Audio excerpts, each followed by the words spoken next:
우리가 하는 일마다 완벽하게 되면 좋겠죠. 모든 일이 참 내가 추구하고 내가 바라는 일들이 정말 흠이 없고 그것들을 완벽하게 정말 누가 봐도 야 저거 참 잘했다라고 하는 일들을 그런 평가를 받고 싶어 할 것입니다.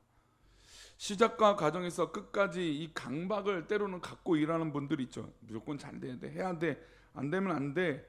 그래서 뭔가 문제가 발생되면 이 변명으로 일관하는 경우도 있습니다. 왜냐하면 내가 하는 일은 옳기 때문이죠. 하얀 도화지에 그림을 그릴 때도 중간에서 잘못되면 어떻게 될까요? 찢어버립니다. 뭐 이거 안 돼라고 하면서 잘 돼야 돼. 내 그림인데라고 하면서 그 그림을 잘못 그린 그림을 찢어버리기도 하죠. 나는 그렇지 않다. 나는 완벽주의 아니야라고 생각하는 사람들이 있지만 그러나 의외로 많은 사람들이 완벽을 추구하고 살아가게 됩니다. 작은 일은 완벽하게 될지는 모르겠습니다. 그렇죠? 어떤 작은 일을 할 때는 처음부터 끝까지 완벽하게 할 수 있습니다. 하지만 우리 인생은 그렇게 완벽하게 되어지지 않는 경우들이 많다라는 것이죠. 마음 먹고 크게 시작한 일도 미완성으로 남겨둬야 할 일이 있죠. 요즘같이 오히려 이제 자영업을 하시는 분들을 보게 되면 그 일을 시작할 때 누가 이 일이 장사가 안 될 거라고 생각하고 장사하는 분이 어디 있겠습니까?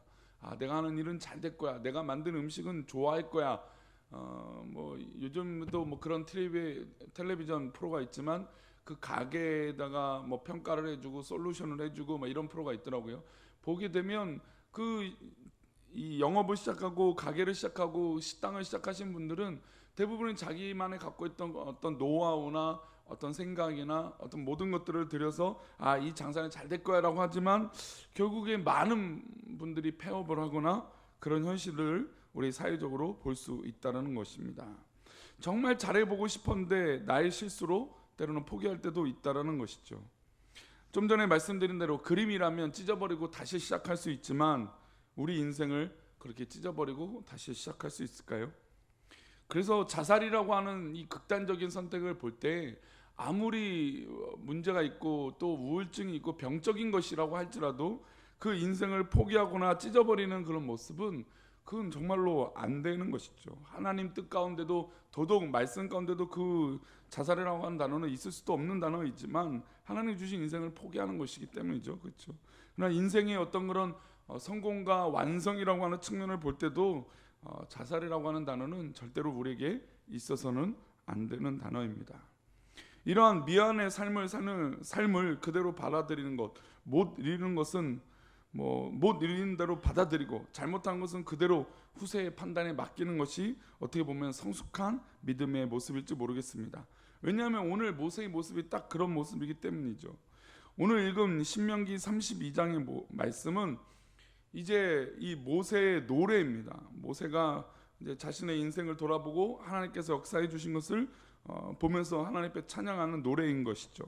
지금까지 출애굽 2세들에게 모세가 긴 설교를 했습니다.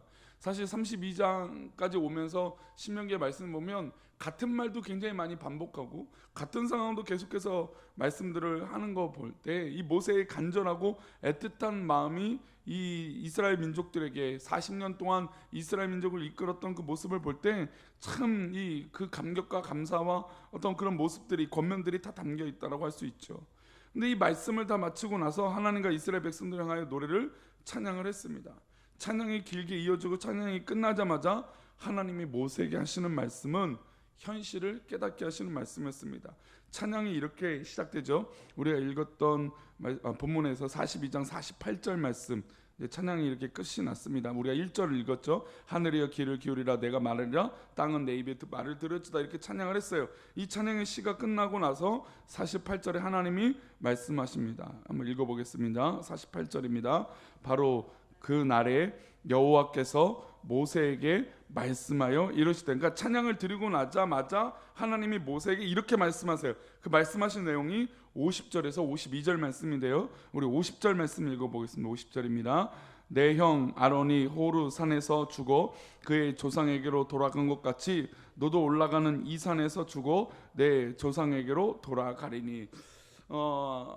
아무리 120세가 되더라도 모세가 이제 인생이 120세잖아요.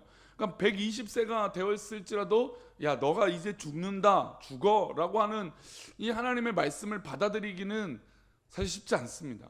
그러니까 뭐 삶의 나중에 이제 인생들을 정리하는 시간들도 있고 어떤 그런 죽음에 대해서도 한번 묵상하는 시간들이 있겠지만 그럼에도 불구하고 나는 아직 120세가 되었을 때 이 모세는 아직도 기력이 쇠하지 않고 그 눈이 아직 흐리지 않다라고 말씀 가운데 기록하고 있거든요. 그러니까 아직도 힘이 있고 아직도 능력이 있어요. 그런데 하나님께서 이제 너는 너의 형 아론처럼 이제 넌 죽어. 이제 여기서 가나안 땅을 들어가지 못하고 여기서 너의 인생을 마무리하게 돼라고 하는 하나님의 말씀을 들었을 때 아니 히스기야처럼 하나님 나는 인생을 더 살고 싶습니다 라고 간절하게 기도하는 모습이 당연히 모세에게도 있었겠죠. 그런데 하나님은 그 뜻을 돌이키지 않는다는 것이죠. 이어서 이렇게 말씀하십니다. 51절 말씀. 이는 너희가 신 광야 가데스 무리바 물가에서 이스라엘 자손 중 내게 범죄하여 내 거룩함을 이스라엘 자손 중에서 나타내지 아니한 까닭이라. 그러니까 하나님께서 모세에게 야 너가 이 실수였기 때문에 이 가나안 땅 못 가고 네가 아직 기력이 남아있지만 이 땅에서 가나안 땅을 가지 못하고 죽는 거야 라고 말씀하십니다. 아니 우리가 하나님 앞에 실수를 하잖아요. 또 내가 뜻하지 않은 실수도 할 수 있어요. 회개하잖아요. 그렇죠? 회개하면 하나님은 다시는 그거에 대해서 우리에게 묻지 않으세요. 그래서 우리가 하나님 앞에 회개하는 기도를 우리가 계속해서 그것을 묵상하는 것은 그리고 그렇게 죄의식이 드는 건 누가 주는 거냐면 사실 사단이 주는 겁니다. 죄의 굴레에 빠져서 죄의식 깊은 속에 빠지게 하는 것은 오히려 하나님 주신 자유함을 누리지 못하게 하는 마귀의 계략인 거예요. 야 너 이것밖에 안 돼. 너는 이런 죄인이야. 야 네가 어떻게 이렇게 할 수 있어 라고 하는 이 죄의식의 마음을 주는 건 사단이 좋아하는 방법이라는 것이죠. 하나님은 됐어 용서해 줄게 내가 기회를 줄 거야 널 살려줄게 하면 그것으로 끝이 난다는 것이죠. 즉 하나님의 말씀이 한번 임하면 우리는 그것으로 완벽하게 완성이 되고 용서받는 그런 인생들이 되는 줄 믿습니다. 혹이나 우리 사는 성도들 가운데 우리 마음에 깊은 인생의 짐들이 있을 수도 있어요. 저도 저의 인생을 돌아볼 때 그때 그거 그렇게 하지 않았으면 좋았을 때 또 하는 그런 마음이 있을 수 있어요. 근데 분명히 하나님 앞에 기도했단 말이죠. 그러면 거기서 끝이 나야 되는 것이죠. 왜요? 하나님 우리를 사랑하시고 그 죄에 대해서 물론 어떻게 평가도 하실 수 있겠지만 그것 때문에 우리 인생을 이렇게 하고 저렇게 하고 그 기도한 것 때문에 하나님이 야 넌 그때 그랬지 라고 물으시는 하나님이 아니시라는 것이죠. 그래서 우리는 자유함이 있는 것인 줄 믿습니다. 우리 아침 기도에 오셔서 기도하시는 사랑하는 성도님들은 믿음 안에서 자유함이 있기를 축복합니다. 그런데 모세의 입장은 좀 더 그거랑 달라요. 하나님이 너가 이 땅에 못 들어가는 것은 그때 실수했기 때문이다. 이게 하나님의 뜻이라는 것이죠. 그러면 모세 입장에서도 하나님 내가 아직 기력이 남아있으니까 그 땅에 가고 싶습니다. 그리고 하나님 나는 그때 잘못했지만 하나님 내가 용서를 구하지 않았습니까? 라고 말할 수 있습니다. 그리고 52절에 이렇게 말하고 있습니다. 52절 말씀입니다. 비록 내가 이스라엘 자손에게 주는 땅을 맞은편에서 바라보기는 하려니와 그리로 들어가지는 못하리라 하시나. 이게 하나님의 뜻이고 어떻게 보면 매정하게 느껴지는 하나님의 말씀입니다. 하나님께서 모세에게 한 번만 말씀하셨을까요? 가나안 땅에 못 들어간다고요? 아닙니다. 여러 번 말씀하셨습니다. 그것은 물론 모세가 이 잘못을 하여서 가나안 땅에 들어가지 못하는 이유가 되기도 했지만 이제 가나안 땅은 새로운 시대가 열렸다는 것이죠. 새로운 시대가 되었다는 건 새로운 리더십을 열어주게 된다는 것입니다. 우리가 어렵지 않게 우리가 이것을 은퇴라고 하는 시점으로 생각해 볼 필요가 있어요. 지금 이 가나안 땅에 들어가는 것은 우리가 대부분의 설교나 또 여러 가지 관점을 볼 때 십자가 이후 아니면 때로는 천국까지도 비유해서 말씀을 하기도 합니다. 그러니까 구원받은 이후의 삶이 바로 가나안 땅이다. 또 그런 측면으로 해석하시는 분들도 있고 아니면 이제 천국이다라고 하는 천성으로 해석하시는 분도 있습니다. 어찌 되었던 그 땅을 가지 못하게 하셨다라고 하는 측면을 볼 때 지금 가나안 땅에 못 들어갔다고 해서 모세가 구원을 못 받습니까? 아니라는 것이죠. 그 문제랑은 전혀 별개의 문제인 것입니다. 비록 그 실수를 했어요. 실수를 해서 가나안 땅에 못 가지만 그러나 하나님은 모세를 구원하시고 인도하시는 것에 대해서는 조금도 변함이 없다라는 것입니다. 즉 우리 인간은 사람이 판단할 땐 이 현상이 나에게 있어야만 그것이 응답이고 그것이 모든 것의 조건이라고 생각할 때가 있다라는 것이죠. 또한 좀 전에 말씀드린 대로 은퇴라고 하는 측면을 본다면 이 은퇴하고 나서의 이후에 그 다음 지도자가 세워지는데 어떨까요? 모세가 있으면 여호수아가 어떤 영향력이 있었을까요? 사실 모세처럼 성경의 역사를 통틀어 보면 정말 이렇게 이스라엘 민족을 사랑하고 또 40년 동안 이 긴 시간 동안 정말 멋지게 그 사역을 감당한 목회자가 어디 있습니까? 지도자가 어디 있어요? 그러니까 이런 지도자가 여호수아 옆에 붙어서 같이 가고 있다면, 아니 보이지 않는 곳에라도 동행을 했다면 여호수아의 리더십은 세울 수 없다라는 것을 우리는 익히 알 수 있다라는 것이죠. 40년 동안 이스라엘 백성들이 익숙하게 따랐습니다. 그렇죠. 사실 한국 교회를 보면 그런 면이 있죠. 그래서 제가 존경하는 목사님 중에 한 분은 그냥 서울에 있으면 이게 계속 영향력이 있으니까, 대형교회 목사님이시니까, 그래서 제주도에 집을 지어서 제주도에 사시는 거죠. 그런데도 제주도까지 쫓아오셔서 성도님들이 막 기도 부탁을 하시고 그런단 말이에요. 그러면 그 지금 심하고 있는 목사님 입장에서는 그 얘기가 안 듣고 싶어도 들려요. 참 희한하죠. 그러면 그 리더십이란 게 자기는 세워진다고 하지만 그게 좀 쉽지 않은 부분들이 있어요. 근데 그런 측면을 본다면 모세는 어떻게 보면 가나안 땅에 안 들어가는 게 이스라엘 민족 입장에서는 굉장히 큰 덕이고 은혜가 된다는 것입니다. 물론 이제 그거는 큰 틀이지만 모세 입장에서는 그래도 쉽지 않은 문제였습니다. 그래서 하나님 앞에 하나님 내가 들어가고 싶습니다라고 하는 질문들을 여러 번 했기 때문에 하나님이 들어가지 못한다라고 하는 말씀도 여러 번 하시는 것이었죠. 모세의 입장에서 조금 더 말씀드리면 이제 남은 것 한 가지 남은 거죠. 활용정점이죠. 이것만 딱 가나안 땅에 땅을 밟고, 아니 뭐 모세 입장에서 가나안 땅에 들어가서 뭐 몇 년을 살지 않더라도 가나안 땅만 딱 들어가고 말았으면 자기 인생을 마무리하는데 아쉬움도 남지 않을 거라고 할 수도 있습니다. 그러나 우리에게 허락되지 않은 것을 받아들이는 게 진정한 또한 믿음의 한 부분이라는 것이죠.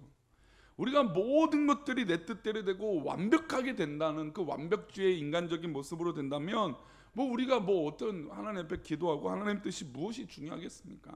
뭐 제가 드린 이유가 될 수도 있고, 하나님은 어쨌든 모세가 가나안 땅에 들어가는 것을 원치 않으셨다는 것이죠. 그 원치 않은 것을 우리가 믿음으로 받아들이고 하나님 앞에 그것을 멈추라고 하셨을 때, 아 하나님 내가 여기서 멈추겠습니다라고 하는 이 결단이, 이 믿음이 있다라는 것, 그것이 바로 큰 믿음이라는 것이죠. 하나님이 여호수아를 세우신 것을 인정하고 여호수아를 믿고 기다려주고 자신보다 앞서가는 여호수아를 위하여 응원하고 기도해 주는 것이 바로 모세의 큰 믿음이었다라는 것이죠. 많은 사람들은 나 아니면 안 된다라고 하는 생각을 가지게 됩니다. 나 아니면 안 되죠. 그런 부분이 인생에 대부분 많습니다. 그러나 그것이 끝까지 그렇다면 그것은 우리에게 교만으로 다가올 수 있다는 것을 우리는 기억해야 됩니다. 교만은 무엇입니까? 결국 하나님을 의지하지 않아도 된다, 나의 힘으로, 내 힘으로 이 모든 것을 해도 된다라고 하는 생각의 시작이라는 것을 기억할 때 교만은 우리에게 가장 없어져야 될 첫 번째 이유가 될 것입니다. 그래서 모세에게는 이 사실, 이것을 받아들이는 게 정말로 소중한 것이었습니다. 하나님께서 모세에게 선을 그어두시고 너는 여기까지야 하시면 그 선을 넘지 않았던 것처럼 우리도 하나님께서 그렇게 하신다면 그렇게 해야 될 줄 믿습니다. 오늘 모세가 이것을 받아들이고 하나님을 찬양한 그날에 하나님이 선언하신 이 말씀을 듣고 순종한 모세처럼 오늘도 말씀 가운데 또 때로는 우리 삶 가운데 주어지는 하나님의 메시지에 통해서 응답하고 또 겸손하게 순종하시는 우리 귀한 하루가 되시기를 축복합니다. 오늘 읽은 맥체인 성경 읽기 편 우리 59장 말씀 보겠습니다. 이사야 59장입니다.